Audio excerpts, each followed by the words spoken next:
It's tax season, the time of the year when you discover that the IRS takes more of your money than food, rent, or cocaine. But what if I told you you don't have to do your taxes? What if I told you that you have never had to actually do your taxes? The IRS could send you a bill for your taxes, just like MasterCard sends you a bill for your credit card.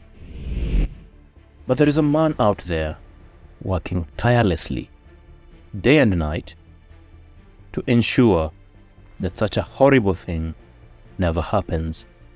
A hero who fights for your right to spend at least one weekend in April trembling in front of your computer and praying that your tax return has no mistakes. This man is not alone in fighting for your right to suffer, but he is undoubtedly the leader of the pack.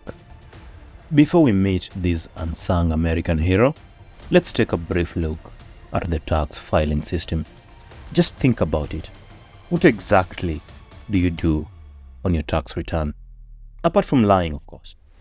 Usually, you declare your income to the IRS and then calculate how much money you owe them. But the IRS doesn't need you to tell them how much money you make. They already know. Your boss is legally obligated to tell the IRS exactly how much money he pays you. Your bank tells the IRS exactly how much money is flowing into your bank account and where it's coming from. Your stockbroker has to tell the IRS which stocks you're buying and selling and how much money you're making or losing from your trades. When you file your tax return, that is not new information to the tax collectors, unless you're generous enough to report all your cash income from extracurricular activities. The IRS knows exactly how much money you have, down to that penny that you couldn't withdraw because your neighborhood ATM is too cool for coins. When you file your tax return, the IRS is usually just waiting for you to lie so they can make you pay a fine. They already have the information. They compare the information you submit to the information they already have. If you lie too much and get caught, the government will pay for you to take a vacation at one of those gated communities with long names that include pretty words like correctional, penitentiary, and prison. But the IRS doesn't need to do this. The IRS doesn't need to wait for your forms 1040 and 1099. The government has all the information it needs to calculate your taxes. The only thing they need is Microsoft Excel. Many governments, especially in this tiny backward place called Europe, do this already. Whatever sad and pathetic equivalents of the IRS that they have in these countries, send you a form in the mail showing how much money you make, how much your employer has withheld, and how much you should pay in taxes or receive as a refund. All you have to do is check the information for accuracy and send the form right back. The whole thing takes 15 minutes and is completely free.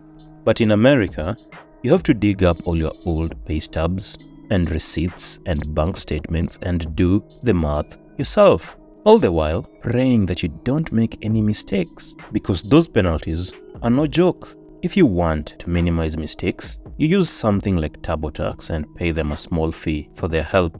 On average, filing taxes takes the typical American 7 hours and costs $110. In a country of 150 million taxpayers, those are a lot of hours and a lot of dollars. But don't worry, those dollars are going to a very good cause. The cause of making the hero of our story a rich man. Speaking of heroes, it's time to meet ours. Not that one. That is Scott Cook, the founder, former CEO, and current chairman of Intuit. You may know Intuit as the corporation that owns TurboTax. But Scott Cook is not the hero of this story. That honor belongs to this guy, Scotty. Scotty is a mascot of Intuit. Yes, Intuit is the exact same corporation that Scott Cook is chairman of. But it doesn't mean anything Everybody knows that it's mascots like Scotty who call the shots in corporate boardrooms, not some loser with a title like CEO or chairman of the board. And I am not just saying that because I am afraid of getting sued. I fear nothing.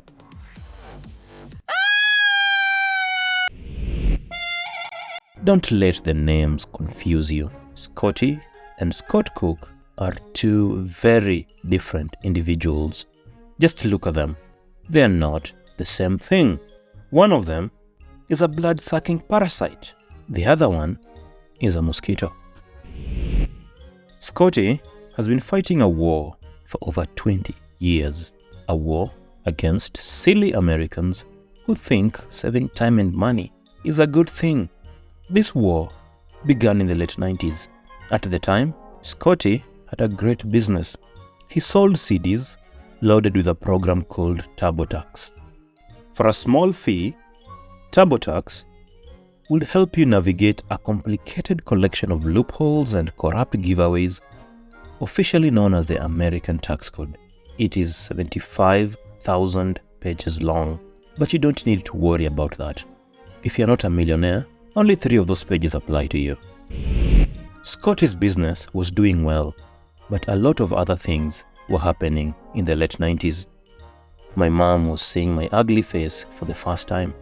The president was getting his you-know-what licked by interns in the Oval Office, and an inconsequential little bit of technology called the internet was taking off. Inspired by the many internet companies of the era, a bunch of politicians in Washington came up with a very stupid idea. The idea that they should make it easier for the people who voted for them to file their taxes. Who even does that? Since when is a politician supposed to listen to the will of the voters? Everybody knows that you take the money from your corporate overlords, shut up, and do what they tell you. These morons thought that the federal government should implement a return-free tax system using the internet. Our boy Scotty lost it. These idiot politicians were trying to make life easier for the average American. But what they forgot was that if the IRS does your taxes for you and just sends you a form to sign, you wouldn't pay TurboTax to help with your taxes. And if TurboTax doesn't get paid, Scotty doesn't get paid. And Scotty needs to get paid. He lives in a mansion, for God's sake. You know how much the mortgage on those things is? You don't want Scotty to suffer, do you? He's a poor man. He's only worth $4 billion. It's not like he's Elon Musk. If you don't give Scotty your last $100, how is he supposed to afford his next private island? How is he supposed to give a couple of dollars to charity and buy your love if you don't give him all your money to begin with? Scotty was not gonna let anyone take his caviar money, so he bribed every politician he could find. Sorry, apparently the proper term for what Scotty was doing is lobbying. Lobbying and bribery are the same thing. And if you scratch my back, I'll scratch yours. But bribery is illegal and lobbying is not. Scotty would never do anything illegal. After 4 years of bribing congressmen and senators, the idea of implementing a return-free tax system died. In 2002, Scotty and 12 of his buddies in the tax preparation business signed an agreement with the IRS.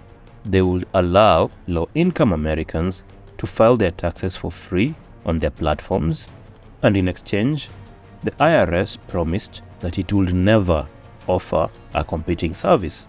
They called this the Free File Alliance. The IRS kept its word. Scotty and his buddies, though, they didn't. Keeping promises is for suckers, and Scotty is not a sucker. He takes money from suckers. Suckers like you and me. Aren't we lucky to have this man in our lives? You see, the Free File Alliance wasn't actually free. It's what people who aren't as creative as Scotty call a bait and switch.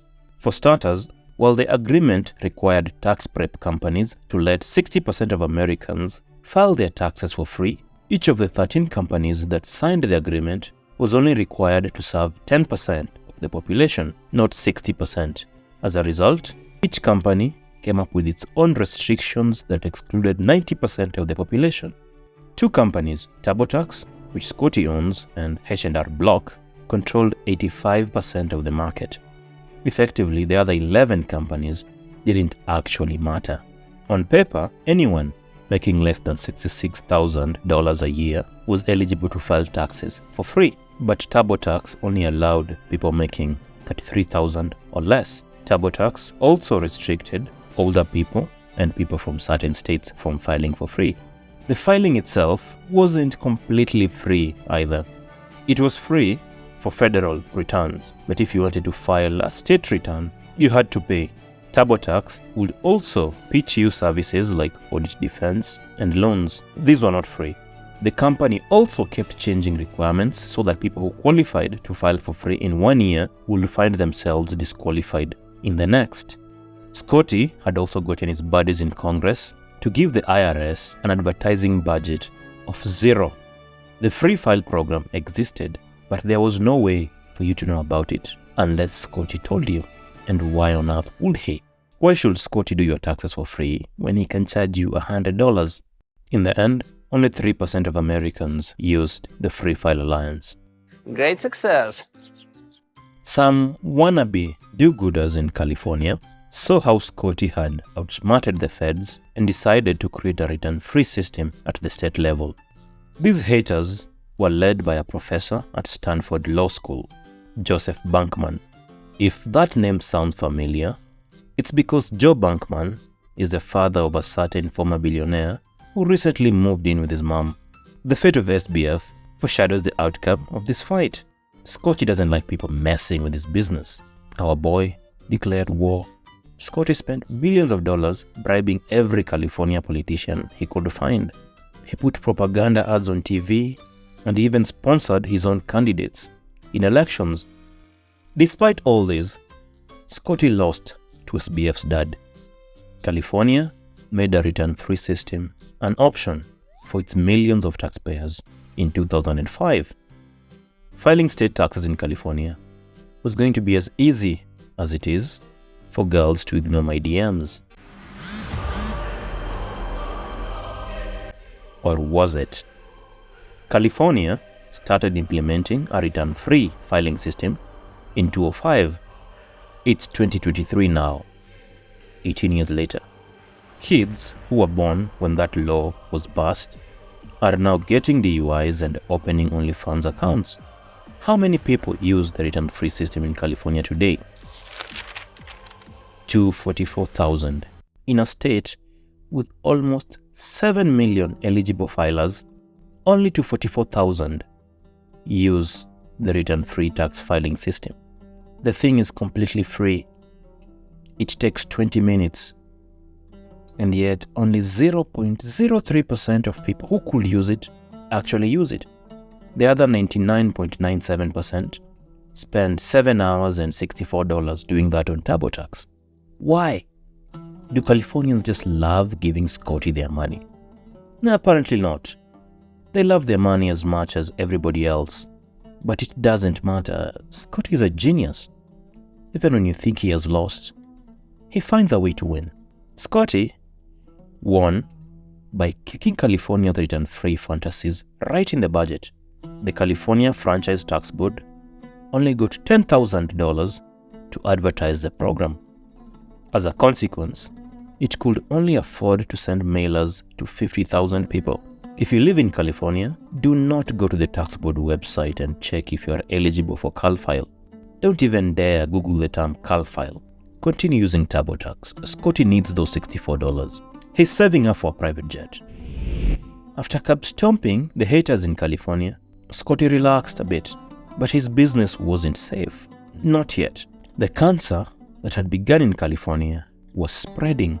Oregon, Arizona, and Massachusetts all tried to implement return-free systems. Scotty, as always, came out on top. Our boy crushed the haters left and right. He had politicians at both the state and federal levels in his back pockets. Republican, Democrat, or Vernon Supreme, Scotty didn't care. He bribed them all.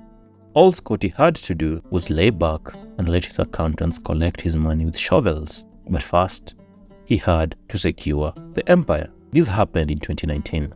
Scotty had a buddy put up a bill in Congress, the Taxpayer First Act.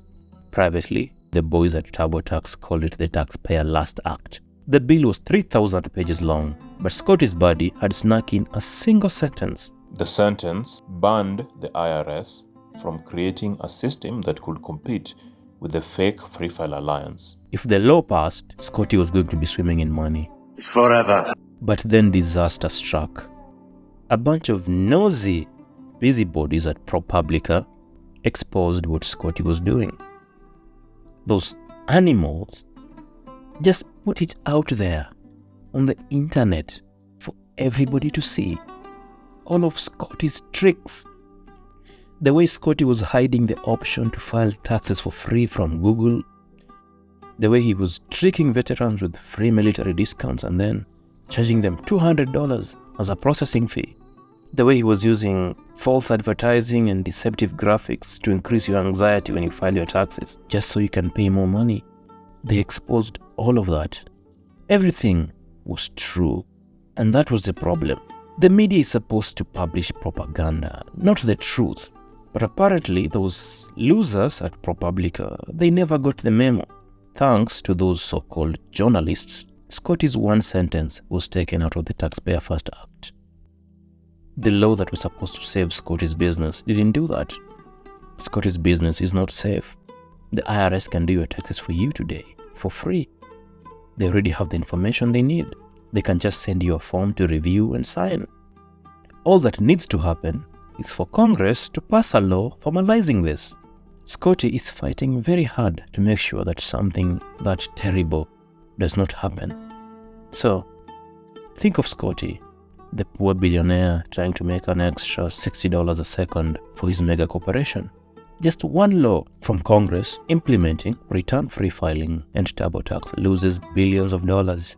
Billions of dollars that will stay in your pockets instead of going to Scotty. Just think of how sad that will be. Don't you just hate money? And if you are a horrible, horrible human being who doesn't want to go through the hassle of filing your taxes ever again, just so my boy Scotty can afford a 27th mansion, call your congressman and tell him to subscribe. Bye-bye.